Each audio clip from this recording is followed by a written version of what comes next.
2조 4천억 원. 삼성전자가 9년 만에 단행한 가장 큰 규모의 투자입니다. 네, 정말 엄청난 금액이죠. 근데 그 대상이 최첨단 반도체나 AI 스타트업이 아니라 100년 넘은 독일의 공조회사 플렉트 그룹이라는 점. 처음 들으셨을 때 조금 의아하지 않으셨나요? 이 거대한 인수가 단순한 기업 뉴스를 넘어 광주광역시라는 한 도시의 산업 DNA를 어떻게 뿌리부터 바꾸고 있는지 그 미래지향적인 그림을 함께 그려보려 합니다. 아, 백색가전의 도시에서 AI 시대의 심장을 식히는 기술 허브로. 네, 바로 그 이야기 지금부터 시작하죠. 이 모든 이야기의 출발점은요, 바로 열입니다. 인공지능, AI가 고도화될수록 데이터 센터는 말 그대로 불덩이가 되어가거든요. 불덩이요? 네, 이걸 업계에서는 열장벽, 그러니까 서멀월이라고 부릅니다. 이 열을 잡지 못하면 AI 혁명은 그대로 물리적 한계에 부딪혀서 멈출 수밖에 없어요.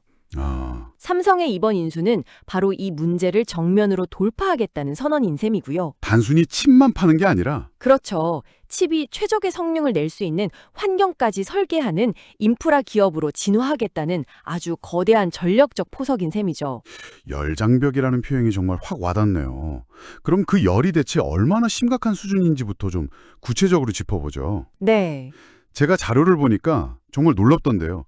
과거 데이터 센터 서버렉 하나의 전력 밀도가 한 5에서 10kW 정도였다면 네, 그 정도가 일반적이었죠. 지금 AI 데이터 센터는 기본이 50kW, 심지어 100kW까지 치솟는다고요. 와, 이게 수십 배의 열이 뿜어져 나오는 건데 기존의 선풍기 바람처럼 공기로 식히는 방식으로는 이제 어림도 없죠.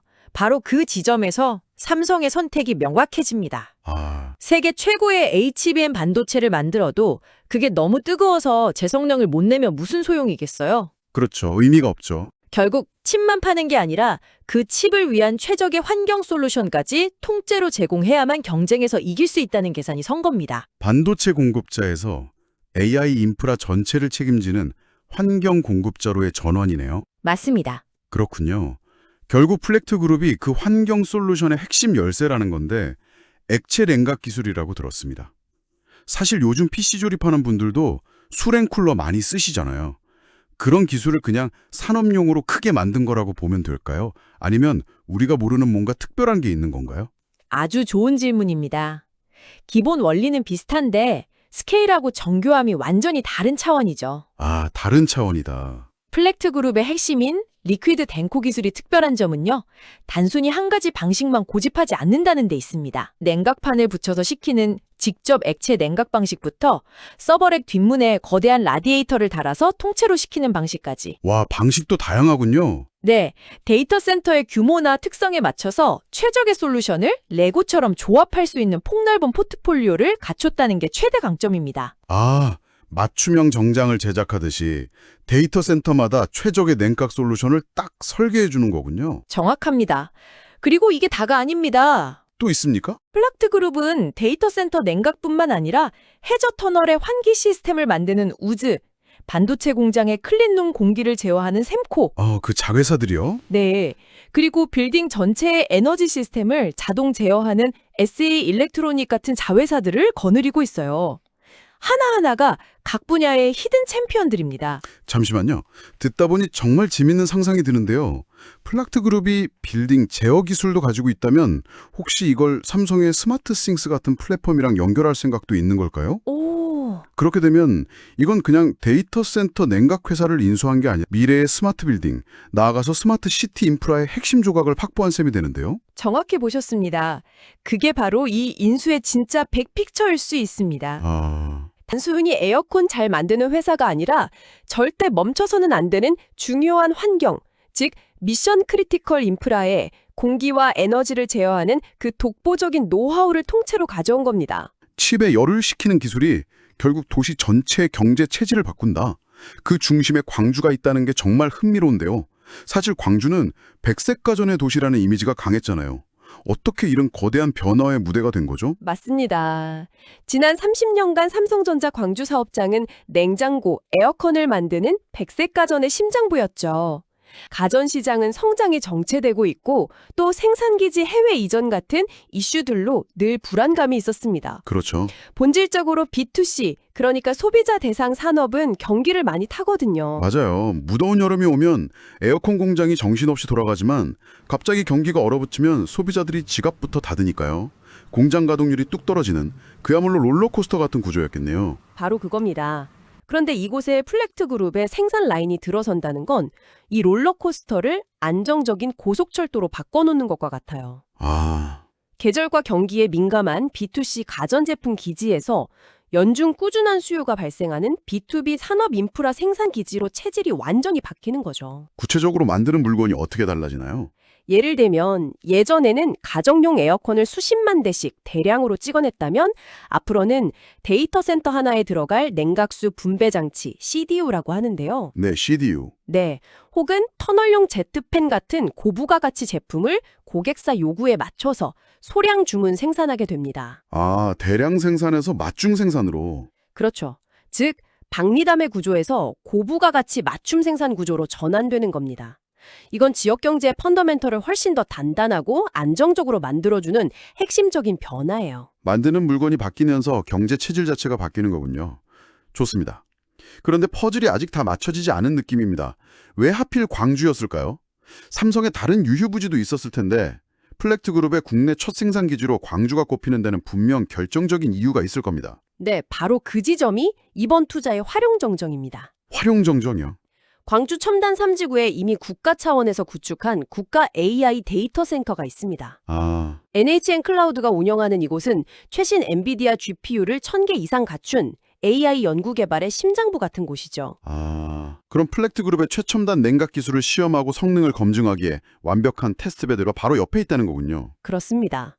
광주 공장에서 만든 냉각장치 시제품을 바로 옆 국가 AI 데이터 센터에 설치해서 실시간으로 성능을 테스트하고요. 네네. 거기서 얻은 데이터를 바탕으로 다시 제품 설계를 개선하는 그런 선순환이 가능해집니다. 이론적으로는 완벽한 랩 투 팹, 그러니까 연구실과 공장의 시너지 그림처럼 들립니다. 네, 근데요, 보통 이런 산학연 클러스터가 잘 안 굴러가는 경우도 많잖아요. 그렇죠. 현실적인 문제가 있죠. 삼성 공장에서 만든 시제품을 국가 AI 데이터 센터에서 테스트하려면 정부기관이나 NHN 클라우드와의 협업이 굉장히 긴밀해야 할 텐데 이게 현실적으로 가능할까요? 아주 현실적인 지적인데요.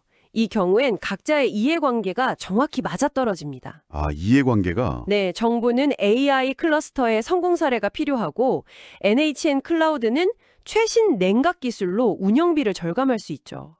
그리고 삼성은 무엇보다 중요한 레퍼런스, 즉 성공적인 운영 기록을 확보하게 됩니다. 아, 레퍼런스. 이걸 확보하면 아마존이나 구글 같은 글로벌 빅테크 기업을 상대로 우리가 바로 저 최첨단 AI 데이터 센터의 냉각을 완벽하게 책임지고 있습니다. 라고 증명해 보일 수 있는 거예요. 와, 그 어떤 제안서보다 강력한 무기가 되겠네요. 그럼요. 듣고 보니 정말 치밀한 전략이네요. 단순히 빈 땅을 활용하는 차원이 아니라 광주가 가진 모든 인프라가 이 프로젝트의 성공을 위해 준비되어 있었던 셈이군요. 맞습니다. 광주과학기술원, GIST나 전남대의 차세대 열관리 기술 연구 역량, 그리고 삼성이 이미 1,600억 원을 투자해서 구축한 정밀금형 개발센터까지 모든 조각이 딱 맞아떨어집니다. 그렇습니다. 특히 GIST나 전남대에서 연구 중인 차세대 반도체 열관리나 이상 냉각 같은 원천 기술들은 플렉트 그룹의 기술을 한 단계 더 고도화하는 데 아주 중요한 밑거름이 될 겁니다. 모든 것이 하나의 목표를 향해 정렬된 느낌이네요. 네. 좋습니다. 이 거대한 변화가 삼성 공장 담장 안에만 머무르진 않겠죠. 광주에 있는 DH글로벌이나 DK산업 같은 수많은 협력 업체들은 이제 어떤 변화를 맞게 될까요? 이건 그들에게 엄청난 기회인 동시에 또 거대한 도전이 될 것 같은데요. 맞습니다. 냉장고 플라스틱 부품을 만들던 기술력으로는 산업용 공조 장비의 부품을 만들 수가 없으니까요. 그렇죠. 차원이 다르죠.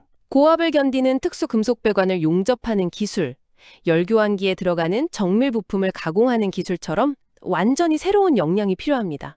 더 큰 허들은 유럽의 아주 까다로운 산업 표준, 예를 들어 독일 기술 표준인 DIN이나 유럽 연합 표준인 EN 규격 같은 아, 그 기준 통과하는 게 정말 쉽지 않겠는데요? 네, 그 품질 기준을 통과해야 한다는 점입니다. 그 과정을 통과한다면 지역 협력 업체들의 수준 자체가 그야말로 글로벌 레벨로 도약하는 계기가 되겠군요. 그렇죠.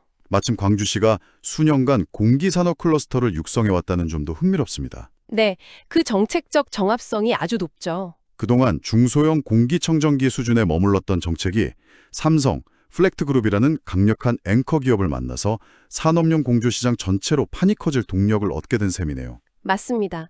기존에 닦아놓은 길 위에 고속도로가 깔리는 격입니다. 여기서 자연스럽게 일자리 문제로 넘어가게 되는데요. 산업 구조가 바뀌면 필요한 사람도 달라집니다. 아, 그렇죠. 아마도 단순 조립 인력의 비중은 좀 줄어들고 고객사의 복잡한 요구에 맞춰 시스템을 설계하는 엔지니어, 까다로운 품질을 관리하는 전문가처럼 양질의 기술직 일자리가 늘어날 겁니다. 물론 이런 장밋빛 전망 이면의 그림자도 봐야겠죠. 네, 당연합니다. 광주시는 협력업체들이 삼성만 바라보는 해바라기형 생태계에서 벗어나서 확보한 기술력을 바탕으로 독자적인 해외 판로를 개척하도록 지원해야 하고요. 또 삼성과 지자체가 협력해서 지역 업체들이 유럽의 품질 인증을 따고 기술력을 높일 수 있도록 체계적인 지원 프로그램을 가동해야죠. 아, 그렇지 않으면 핵심 부품은 다 수입에 의존하는 뭐랄까 껍데기 공장으로 전락할 위험도 분명히 존재합니다. 알겠습니다. 오늘 긴 이야기를 나눠봤는데요. 정리해보면 삼성의 플렉트그룹 인수는 광주 경제에 있어 단순한 대기업 투자를 넘어 그야말로 제2의 창업과 같은 기회로 보입니다. 네, 저도 그렇게 생각합니다. 지난 30년이 가정용 백색 가전의 시대였다면 앞으로의 30년은 AI와 데이터 센터라는 디지털 문명을 지탱하는 첨단 인프라의 시대가 될 거라는 거고요. 그렇습니다. 이번 투자를 통해 광주는 AI 소프트웨어를 연구하는 국가 데이터 센터와 그 AI를 물리적으로 가능하게 하는 하드웨어, 즉 냉각 솔루션이 한 곳에 융합된 완성형 클러스터로 도약할 엄청난 잠재력을 확보했습니다. 이제 이 기회를 현실로 만드는 것은 지자체와 기업, 그리고 지역사회 모두의 유기적인 협력에 달려있다고 할 수 있겠습니다. 자, 마지막으로 여러분께서 한번 생각해 보실 질문을 던지며 마무리하겠습니다. 우리는 보통 AI를 이야기할 때 알고리즘이나 소프트웨어 같은 무형의 것들을 떠올립니다. 하지만 오늘 살펴본 것처럼 디지털 혁명의 이면에는 이처럼 뜨거운 열을 식혀야 하는 거대한 물리적 현실이 존재합니다. 그렇다면 앞으로 기술이 더 발전함에 따라 또 어떤 예상치 못한 물리적 장벽이 나타나게 될까요? 그리고 그 문제를 해결하는 미래의 심장부는 과연 어디가 될까요? 구독, 좋아요, 알림 설정으로 인사이트 정보를 얻으세요.